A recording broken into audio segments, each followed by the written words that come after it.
ആദ്യം ചട്ടിയിലേക്ക് എണ്ണ ഒഴിച്ച് കൊടുക്കാം. ഇനി അതിലേക്ക് വേണ്ടത് തക്കാളി, ചെറിയുള്ളി, വെളുത്തുള്ളി, ഇഞ്ചി, പച്ചമുളക്, കറിവേപ്പില ഇട്ടിട്ടില്ല. പിന്നെ മഞ്ഞൾപ്പൊടി, മല്ലിപ്പൊടി, സാദാ മുളക് പൊടി, ചുവന്ന മുളക് പൊടി ഇതെല്ലാം ഉണ്ട്. അപ്പോഴേക്ക് കുറച്ച് ഉലുവ ഇട്ട് കൊടുക്കാം.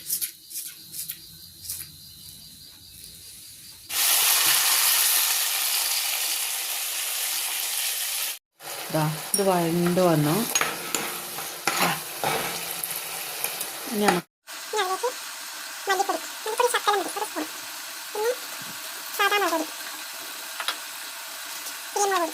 കുടംപുളി വെള്ളത്തിലിട്ടാണ് അത് ഒഴിച്ച് കൊടുക്കുക.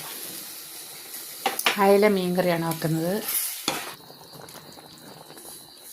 മീൻകറി റെഡിയായി. നമുക്ക് ഇച്ചിരി വെളിച്ചെണ്ണ ഉറ്റിച്ച് കൊടുക്കാം.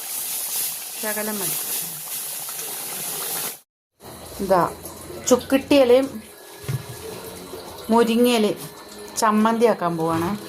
ഇച്ചിരി പുളി, പിന്നെ കാന്താരിയും ചെറിയുള്ളി ഇടിച്ചത്, വെളുത്തുള്ളി, ചുക്കിട്ടിയിലയും കൂടെ വഴറ്റുന്നു. അതിൻ്റെ കൂടെ ചെറിയുള്ളിയും കാന്താരിയും ഇടിച്ച് ഇടുന്നു.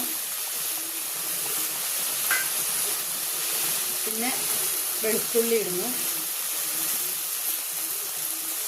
പുളി